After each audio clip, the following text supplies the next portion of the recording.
எதிர்த்து போராடக்கூடிய காலம் இந்த 2025 அவங்களுக்கான அமைப்பு. இந்த சொல்லுவாங்களா, இந்த ஒன் மேன் ஆர்மியாக செயல்பட போகிறாங்க.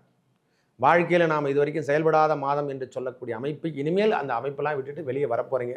கோர்ட்டு கேஸ், வம்பு வழக்குகள், கடன் பிரச்சனை எல்லாத்தையும் நீங்கள் முறியடிக்கக்கூடிய காலம் வந்துவிட்டது. ஒன் பை ஒன் உங்களுக்கு நல்ல முன்னேற்றத்தை தரத்துக்கான மாதம் என்று சொன்னால் இந்த தை மாதமே நீங்கள் எழுதி கூட வச்சுங்க. தை மாதம் கன்னிராசிகாரங்க இது வரைக்கும் இழந்ததை அனைத்தையும் மீட்டெடுக்கக்கூடிய அமைப்பு.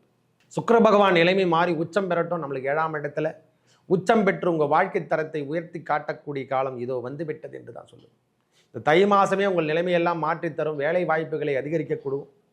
இது வரைக்கும் வராத செல்வங்கள், அதாவது நம்மளுக்கு வரலைங்க, கடன் பிரச்சனையில் மாட்டிட்டு இருக்கேன், இதெல்லாம் வந்தால் பிரச்சனையிலேருந்து நான் விடுபட்டு வெளியே வந்துடுவேன் அப்படின்னு நினைக்கிறவங்களுக்கெல்லாம் இந்த மாதம் சுக்கிரன் மாதம் இடம்பெறக்கூடிய காலத்தில் உங்களுக்கு யோகத்தை கொடுக்கும் போது, செல்வத்தை சேர்க்க வைக்க போகுது. லாட்டரி யோகம் எதனா எதிர்பார்த்துருந்தால் லாட்டரி சீட்டு வாங்கி நான் ஏதோ பண்ணுறேங்க, இந்த லாட்டரி சீட்டு எனக்கு அமைப்பெல்லாம் கிடைக்குமானா தை மாதம் 16ஆம் தேதிக்கு அப்புறம் நீங்கள் தொடுகின்ற வேலைகள் அனைத்திலும் வெற்றி வெற்றி வெற்றி. தொட்டதெல்லாம் வெற்றி வருதுங்க, எப்படி தான் வருதுன்னே தெரியல அப்படின்ற மாதிரி இறைவன் நம்மளுக்கு தானாக தந்திரக்கூடிய காலம் என்று சொன்னால் அது மிகைப்படுத்த முடியாது. மனிதனுக்கு ஏற்படக்கூடிய பிரச்சனையிலிருந்து நாம் விடுபடக்கூடிய காலம்.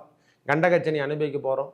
இது வரைக்கும் தொந்தரவான விஷயத்தில் எதையதில் நாம் வச்சுருந்தோமோ அதெல்லாம் எடுத்து தூக்கி போட்டுட்டு என்ன சொல்லுவாங்களா, இறைவனுடைய பாதம், சிவபெருமானுடைய பாதையும் அந்த முருகப்பெருமானுடைய பாதத்தை நாம் பிடிச்சிக்கணும். அந்த லேலியா மகாலட்சுமி என்று சொல்லக்கூடிய லக்ஷ்மி நரசிம்மரை நாம் வழிபட வேண்டும். காதல் திருமணம் முக்கியமாக கைகூடக்கூடிய காலம். இந்த 16ஆம் தேதிக்கு அப்புறம் தொட்டதெல்லாம் வெற்றின்ற மாதிரி டக்கு டக்கு டக்குன்னு உங்களுக்கு திருமணம் எல்லாம் முடிஞ்சதை நீங்கள் கண்கூடாக பார்க்கலாம். இது எப்படி, அதுதான் சொல்கிறது, தை பிறந்தால் வழி பிறக்கும் என்று சொல்கிற மாதிரி இந்த தை மாதம் பிறக்கும் போதே உங்களுக்கான வழிகள் கிடைக்க ஆரம்பிச்சிடும்.